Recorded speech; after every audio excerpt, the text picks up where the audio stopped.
अस्सलामुअलैकुम नाज़रीन, new episode में खुशामदीद। एपिसोड की शुरुआत में दुगान दरवेशों के साथ घास काट रहा होता है। आग शमसुद्दीन फैजुल्ला दरवेश से कहते हैं, फैजुल्ला मेरे बेटे, हमारे दोस्त थक चुके हैं, इनसे कहो कि खाना खाएं और आराम करें। यह सुनते साथ ही फैजुल्ला बुलंद आवाज से कहता है, बस ठीक है, दोपहर के खाने का वक्त हो गया है, आ जाओ दोस्तों आ जाओ। यह सुनकर सब दरवेश खाना खाने के लिए आगे बढ़ जाते हैं, मगर दुगान वहीं खड़ा रहता है। खाना लेने के बाद दरवेश बैठ जाते हैं। वहाँ मौजूद कुत्तों को भी खाना दे दिया जाता है। आग शमसुद्दीन के इशारे पर दरवेश खाना खाना शुरू कर देते हैं। भूखा प्यासा दुगान ये देखकर आगे बढ़ता है और कुत्ते के सामने जा बैठता है। वो जैसे ही कुत्ते से खाना लेने लगता है तो आग शमसुद्दीन कहते हैं, दुगान रुक जाओ। यह सुनते साथ ही दुगान रुक जाता है और आग शमसुद्दीन उससे कहते हैं, आओ इधर आओ। यह सुनते साथ ही दुगान उनके पास आता है और आग शमसुद्दीन उससे कहते हैं, तुम मेरा दिल जला रही हो, तुमने मेरे दिल में आग लगा दी है, यहाँ बैठो। दुगान खुश होते हुए उनके साथ बैठ जाता है। आग शमसुद्दीन मजीद कहते हैं, हमारी नीयत तुम्हारे साथ गलत करने की नहीं थी, हमने ये इसलिए किया ताकि तुम अपने नफ्स को शिकस्त दो। ये कहते साथ ही आग शमसुद्दीन उसे अपना खाना दे देते हैं।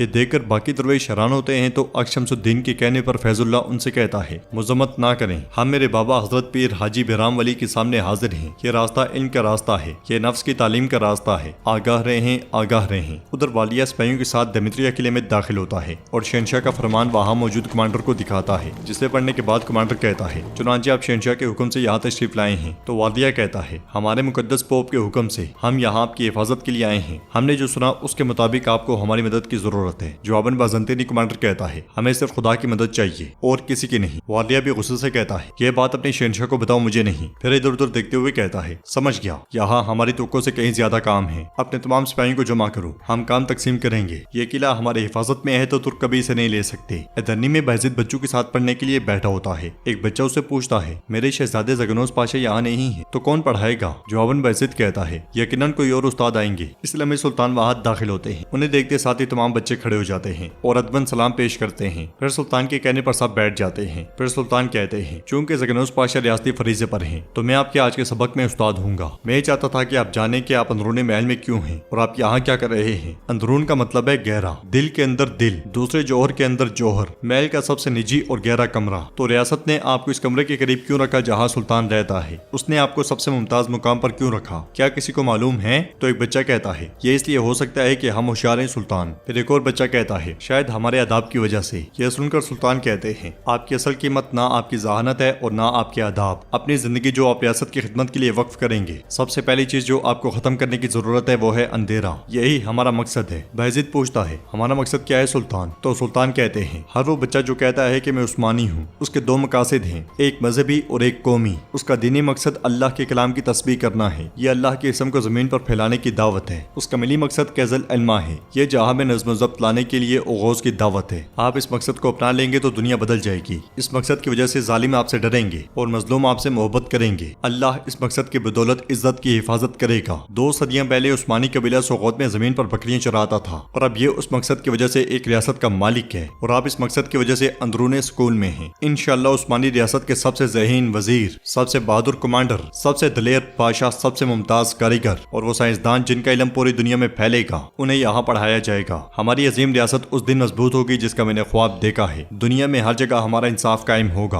उस दिन अपने इल्म से हम न सिर्फ शहरों को फतह करेंगे बल्कि दिलों को भी फतह करेंगे। जंगल में शहाबुद्दीन पाशा बालीबे से कहते हैं, वो बाज नहीं आएंगे बालीबे, वो फिर आएंगे। तो बालीबे पूछते हैं, क्या आपने सुल्तान को पैगाम भेजा है? जवाबन शहाबुद्दीन पाशा कहते हैं, मैंने भेजा है। इसलिए में ज़गनोस पाशा सिपाहियों के साथ वहाँ पहुँचते हैं। उन्हें देखते साथ ही सब जमा हो जाते हैं और ज़गनोस पाशा कहते हैं, यहाँ एक किला है जिसे दमित्रिया कहा जाता है। हमारे सुल्तान का हुक्म है कि यह किला उस्मानी मलकियत बनेगा। यह सुनकर सब लोग पुरजोश होकर अल्लाहु अकबर के नारे बुलंद करने लग जाते हैं। और बालीबे पूछते हैं, क्या तोपे रास्ते में हैं पाशा? तो ज़गनोस पाशा कहते हैं, हम उनका इंतजार नहीं करेंगे। शहाबुद्दीन पाशा पूछते हैं, क्या कोई और आ रहा है? ज़गनोस पाशा कहते हैं, एवरानोस ओगलो अली बे वो किले के रास्ते पर हैं जिसको फतह किया जाएगा। जो ये नहीं चाहते कि इस फतह की शान सिर्फ एवरानोस ओगलो को मिले, वो मेरे साथ चलें। यह सुनकर सब तेजी से घोड़ों पर सवार होते हैं और रवाना होने लगते हैं। अदरनी में सुल्तान बच्चों से कहते हैं, मत बोलना और हमेशा अपने मकसद की हिफाजत करना। मकसद की हिफाजत कमाल आदम है, मकसद की हिफाजत निज़ाम आलम है। अल्लाह आपको दानाई अता फरमाए। हमारा सबक आज यहाँ खत्म होता है, आप जा सकते हैं। ये सुनते साथ ही बाकी सब बच्चे चले जाते हैं और बायजीद सुल्तान के पास आता है। सुल्तान उसे उठाकर प्यार करते हुए आगे बढ़ते हैं। दरवाजे से निकलते हुए बायजीद बुलंद आवाज से कहता है, दस्तूर, मेरे बाबा आ रहे हैं। ये सुनते साथ ही सुल्तान मुस्कुरा देते हैं। इसलिए में मारा खातून तेजी से वहाँ आती हैं और सुल्तान से कहती हैं, मेरे सुल्तान आपने मुझे बुलाया? सुल्तान बायजीद को उतारते हुए कहते हैं, आप हरम में नहीं थी तो कहाँ थी? तो मारा खातून कहती है, एक जरूरी मामला था मेरे सुल्तान, मैं जानदाली खलील पाशा के पास से आ रही हूँ। सुल्तान पूछते हैं, जानदाली खलील पाशा के साथ आपका क्या मसला है? यह सुनकर मारा खातून परेशान हो जाती है। दरगाह में दोगाना शमसुद्दीन से कहता है, मैंने बहुत गलतियां की, मैंने बहुत गुनाह किए, मेरे हाथों में बहुतों का खून है, मैंने जो तकलीफें दी हैं वो बेहद हैं, मुझे आप तौबा करने को कह रहे हैं, क्या तौबा मुझे बिल्कुल साफ कर देगी? क्या अल्लाह मुझे माफ कर देगा? तो शमसुद्दीन पूछते हैं, क्या तुम अपने गुनाहों की वजह से अल्लाह से मायूस हो दोगान? अल्लाह की रहमत उसके गजब से बढ़कर है। दोगान पूछता है, क्या मैं ये बोझ बर्दाश्त कर सकता हूँ? जवाबन शमसुद्दीन कहते हैं, आपने एक दिन में अपना काम खत्म कर दिया,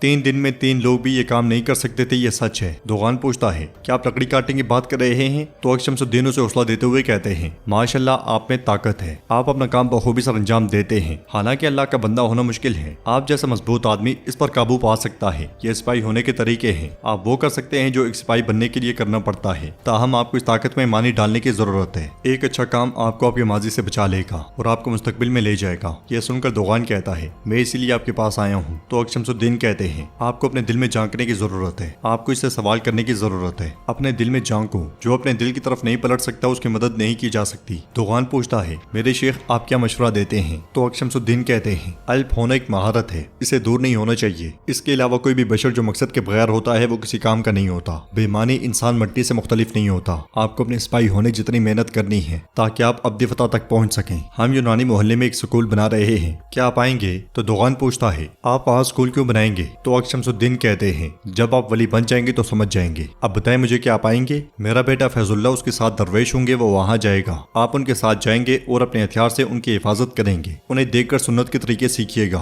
अब जाए, रास्ता आपका इंतजार कर रहा है। दोगान उनका शुक्रिया अदा करते हुए चला जाता है। नाजरीन, इसके बाद हम देखते हैं कि रेहान आगा रिकॉर्ड मुसलसल तलाश कर रहा होता है मगर उसे नहीं मिलता। वो कई किताबें छान मारता है, फिर मेहरबान की जानिब देखते हुए कहता है, एक जान लेनी है और एक से हिसाब लेना है। आगा रेहान की बात सुनते साथ ही मेहरबान डर जाती है और पूछती है, क्या मतलब है आपका? जवाबन आगा रेहान कहते हैं, मैं कह रहा हूँ कि तुमने शिकारी होते हुए शिकार किया है, इसलिए मेरे दफ्तर का दरवाजा खुलता है और बाहर गुलशा और खवातीन के साथ वहाँ आती है। उन्हें देखते साथ ही मेहरबान के चेहरे का रंग उड़ जाता है। बाहर मेहरबान से कहती है, क्या आपको लगता है कि हम उन चालों के बारे में नहीं जानते जो तुम चल रही हो? मेहरबान कहती है, कौन सी चालें? मैं तो हिसाब देखने आई थी। जवाबन गुलशा कहती है, अभी एक और हिसाब लेना बाकी है और वो खाला सुल्ताना का ऐमाल नामा है, अगर तुम वैसे ही किस्मत नहीं चाहती तो तुम बोलोगी। तो मेहरबान कहती है, मैं खाला सुल्ताना के अलावा किसी से बात नहीं करती। यह सुनकर बाहर कहती है, फिर तुम्हारे पास बात करने के लिए और कोई नहीं है, तुम्हारी खाला सुल्ताना अपनी जान से इसका हिसाब देगी। यह सुनते साथ ही मेहरबान की आंखें खुली के खुली रह जाती हैं और नाजरीन एपिसोड भी इख्तिताम पजीर होती है। अगर आपको वीडियो पसंद आए तो वीडियो को लाइक करें, चैनल को सब्सक्राइब करें और बेल आइकन पर लाजमी से क्लिक कर दें।